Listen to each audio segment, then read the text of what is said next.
بسم الله الرحمن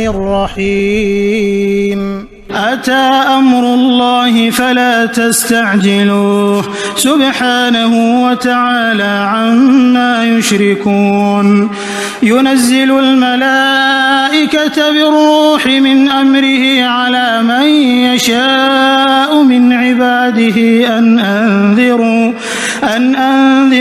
أنه لا إله إلا أنا فاتقون خلق السماوات والأرض بالحق تعالى عما يشركون خلق الإنسان من نطفة فإذا هو خصيم مبين والأنعام خلقها لكم فيها دفء ومنافع ومنها تأكلون ولكم فيها جمال حين تريحون وحين تسرحون وتحمل أثقالكم إلى بلد لم تكونوا بالغيه إلا بشق الأنفس إن ربكم لرؤوف رحيم والخيل والبغال والحمير لتركبوها وزينة ويخلق ما لا تعلمون وعلى الله قصد السبيل ومنها جائر ولو شاء لهداكم أجمعين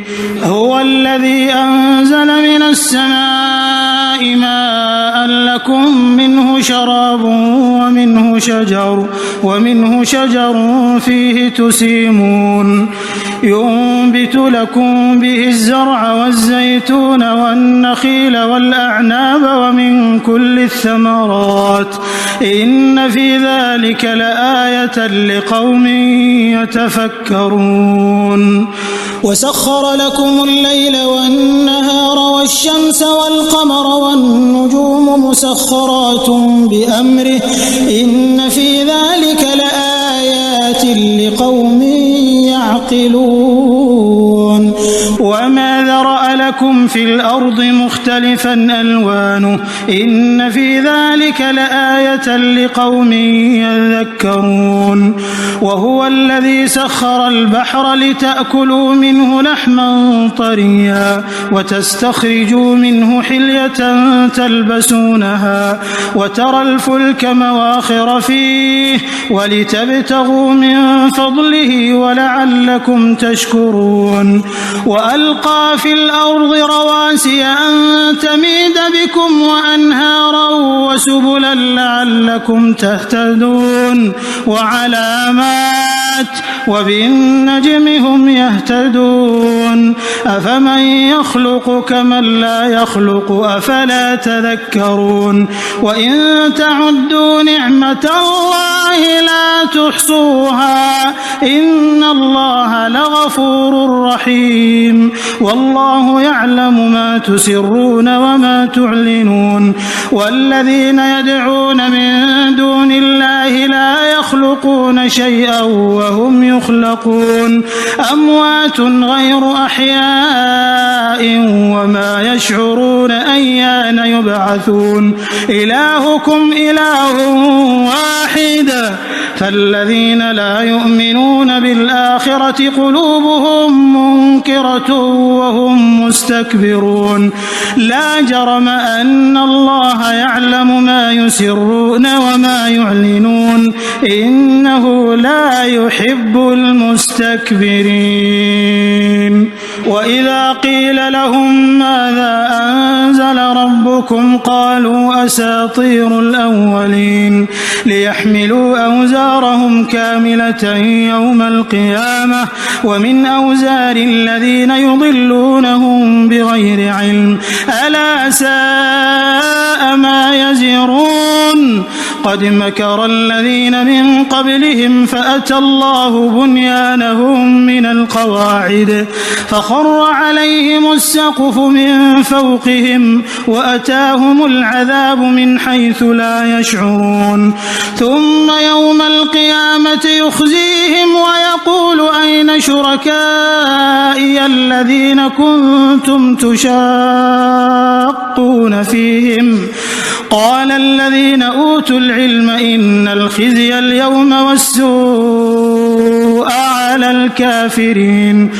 الذين تتوفاهم الملائكة ظالمي أنفسهم فألقوا السلم ما كنا نعمل من سوء بلى إن الله عليم بما كنتم تعملون فادخلوا أبواب جهنم خالدين فيها فلبئس مثوى المتكبرين وقيل للذين اتقوا ماذا أنزل ربكم قالوا خيرا للذين أحسنوا في هذه الدنيا حسنة ولدار الآخرة خير ولنعم دار المتقين جنات عدن يدخلونها تجري من تحتها الأنهار لهم فيها ما يشاءون كذلك يجزي الله المتقين الذين تتوفاهم الملائكة طيبين يقولون سلام عليكم ادخلوا الجنة بما كنتم تعملون هل ينظرون إلا أن تأتيهم الملائكة أو يأتي أمر ربك كذلك فعل الذين من قبلهم وما ظلمهم الله ولكن كانوا أنفسهم يظلمون فأصابهم سيئات ما عملوا وحاق بهم ما كانوا به يستهزئون وقال الذين أشركوا لو شاء الله ما عبدنا من دونه من شيء نحن ولا آباؤنا ولا حرمنا من دونه من شيء كذلك فعل الذين من قبلهم فهل على الرسل إلا البلاغ المبين ولقد بعثنا في كل أمة رسولا أن اعبدوا الله واجتنبوا الطاغوت فمنهم من هدى الله ومنهم من حقت عليه الضلالة فسيروا في الأرض فانظروا كيف كان عاقبة المكذبين إن تحرص على هداهم فإن الله لا يهدي من يضل وما لهم من ناصرين وأقسموا بالله جهد أيمانهم لا يبعث الله من يموت بلى وعدا عليه حقا ولكن أكثر الناس لا يعلمون ليبين لهم الذي يختلفون فيه وليعلم الذين كفروا أنهم كانوا كاذبين إنما قولنا لشيء إذا أردناه أن نقول له كن فيكون والذين هاجروا في الله من بعد ما ظلموا لنبوئنهم في الدنيا حسنة ولأجر الآخرة أكبر لو كانوا يعلمون الذين صبروا وعلى ربهم يتوكلون وما أرسلنا من قبلك إلا رجالا نوحي إليهم فاسألوا أهل الذكر إن كنتم لا تعلمون بالبينات والزبر وأنزلنا إليك الذكر لتبين للناس ما نزل إليهم ولعلهم يتفكرون أفأمن الذين مكروا السيئات أن يخسف الله بهم الأرض أو يأتيهم العذاب من حيث لا يشعرون أو يأخذهم في تقلبهم فما هم بمعجزين أو يأخذهم على تخوف فإن ربكم لرؤوف رحيم أولم يروا إلى ما خلق الله من شيء يتفيأ ظلاله عن اليمين والشمائل سجدا لله وهم داخرون ولله يسجد ما في السماوات وما في الأرض من دابة دابة والملائكة وهم لا يستكبرون يخافون ربهم من فوقهم ويفعلون ما يؤمرون. وقال الله لا تتخذوا إلهين اثنين إنما هو إله واحد فإياي فارهبون. وله ما في السماوات والأرض وله الدين واصبا أفغير الله تتقون. وما بكم من نعمة فمن الله ثم إذا مسكم الضر فإليه تجأرون ثم إذا كشف الضر عنكم إذا فريق منكم بربهم يشركون ليكفروا بما آتيناهم فتمتعوا فسوف تعلمون. ويجعلون لما لا يعلمون نصيبا مما رزقناهم تالله لتسألن عما كنتم تفترون. ويجعلون لله البنات سبحانه ولهم ما يشتهون. وإذا بشر أحدهم بالأنثى ظل وجهه مسودا وهو كظيم يتوارى من القوم من سوء ما بشر به أيمسكه على هون أم يدسه في التراب ألا ساء ما يحكمون. للذين لا يؤمنون بالآخرة مثل السوء ولله المثل الأعلى وهو العزيز الحكيم. ولو يؤاخذ الله الناس بظلمهم ما ترك عليها من دابة ولكن يؤخرهم إلى أجل مسمى فإذا جاء أجلهم لا يستأخرون ساعة ولا يستقدمون. ويجعلون لله ما يكرهون وتصف ألسنتهم الكذب أن لهم الحسنى لا جرم أن لهم النار وأنهم مفرطون. تالله لقد أرسلنا إلى من قبلك فزين لهم الشيطان أعمالهم فهو وليهم اليوم ولهم عذاب أليم. وما أنزلنا عليك الكتاب إلا لتبين لهم الذي اختلفوا فيه وهدى ورحمة لقوم يؤمنون. والله أنزل من السماء ماء فأحيا به الأرض بعد موتها إن في ذلك لآية لقوم يسمعون. وإن لكم في الأنعام لعبرة نسقيكم مما في بطونه من بين فرث ودم لبنا خالصا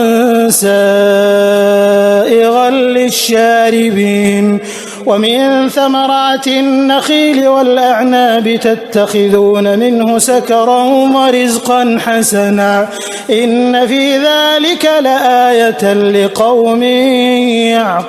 يعقلون. وأوحى ربك إلى النحل أن اتخذي من الجبال بيوتا ومن الشجر ومما يعرشون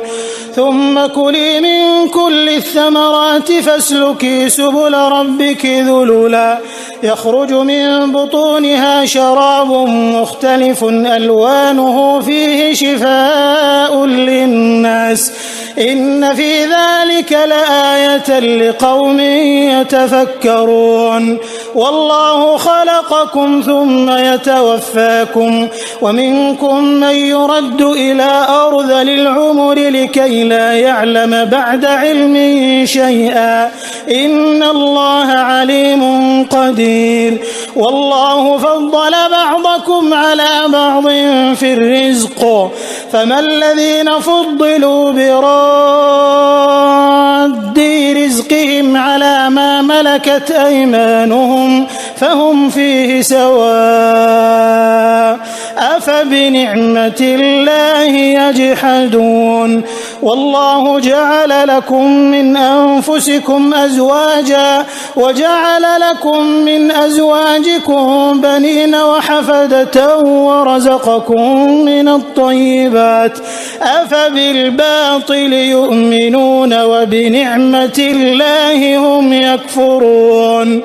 ويعبدون من دون الله ما لا يملك لهم رزقا من السماوات والأرض شيئا ولا يستطيعون فلا تضربوا لله الأمثال إن الله يعلم وأنتم لا تعلمون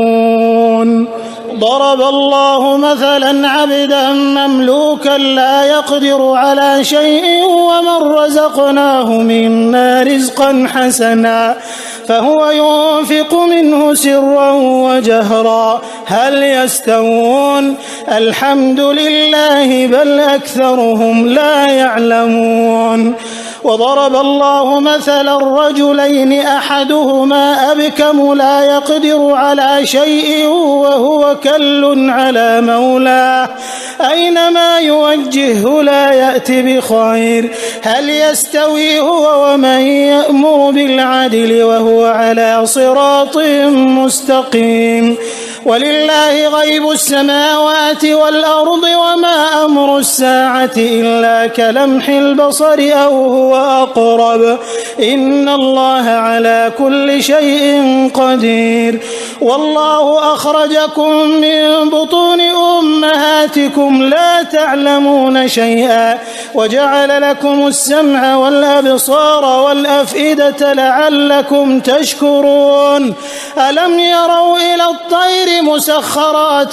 في جو السماء ما يمسكهن إلا الله إن في ذلك لآيات لقوم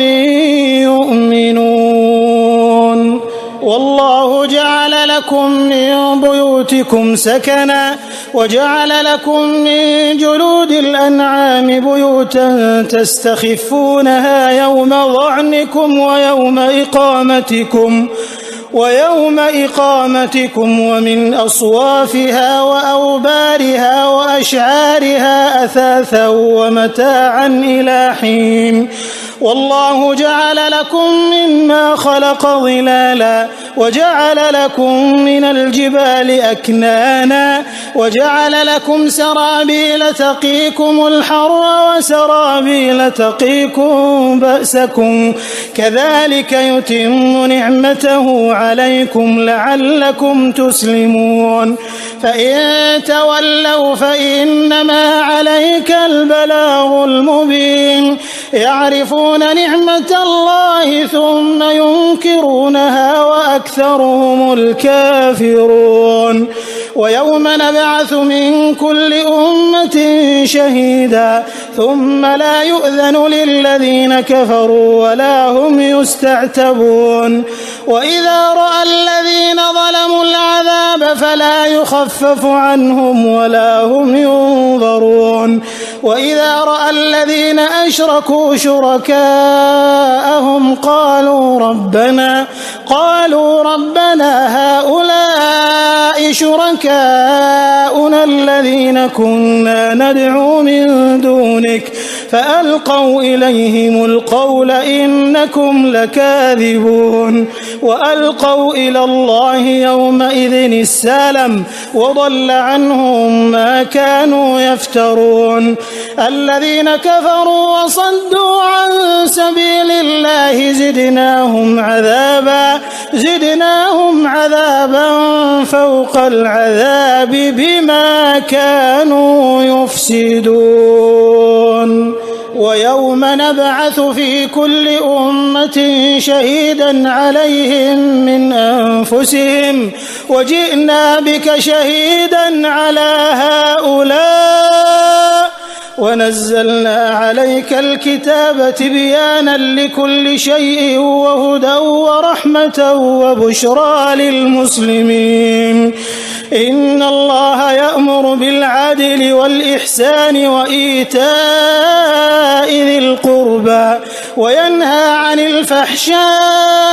والمنكر والبغي يعظكم لعلكم تذكرون. وأوفوا بعهد الله إذا عاهدتم ولا تنقضوا الأيمان بعد توكيدها وقد جعلتم الله عليكم كفيلا إن الله يعلم ما تفعلون. ولا تكونوا كالتي نقضت غزلها من بعد قوة أنكاثا تتخذون أيمانكم دخلا بينكم أن تكون أمة هي أربى من أمة إنما يبلوكم الله به وليبينن لكم يوم القيامة ما كنتم فيه تختلفون. ولو شاء الله لجعلكم أمة واحدة ولكن يضل من يشاء ويهدي من يشاء ولتسألن عما كنتم تعملون. ولا تتخذوا أيمانكم دخلا بينكم فتزل قدم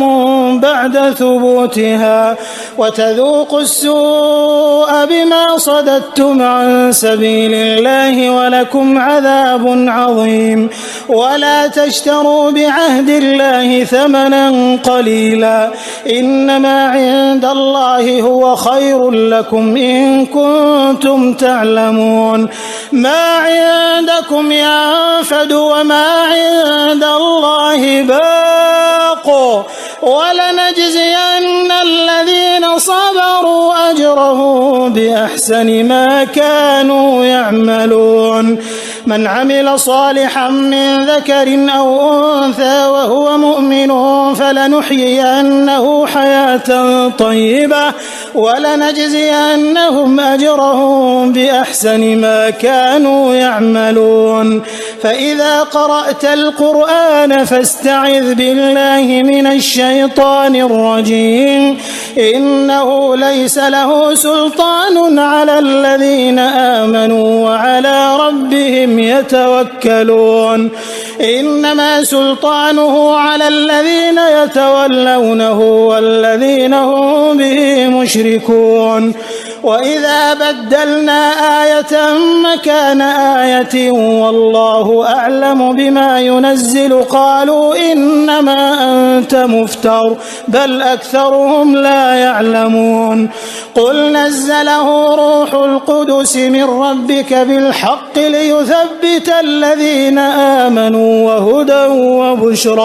وهدى وبشرى للمسلمين. ولقد نعلم أنهم يقولون إنما يعلمه بشر لسان الذي يلحدون إليه أعجمي وهذا لسان عربي مبين. إن الذين لا يؤمنون بآيات الله لا يهديهم الله ولهم عذاب أليم. إنما يفتري الكذب الذين لا يؤمنون بآيات الله وأولئك هم الكاذبون. من كفر بالله من بعد إيمانه إلا من أكره وقلبه مطمئن بالإيمان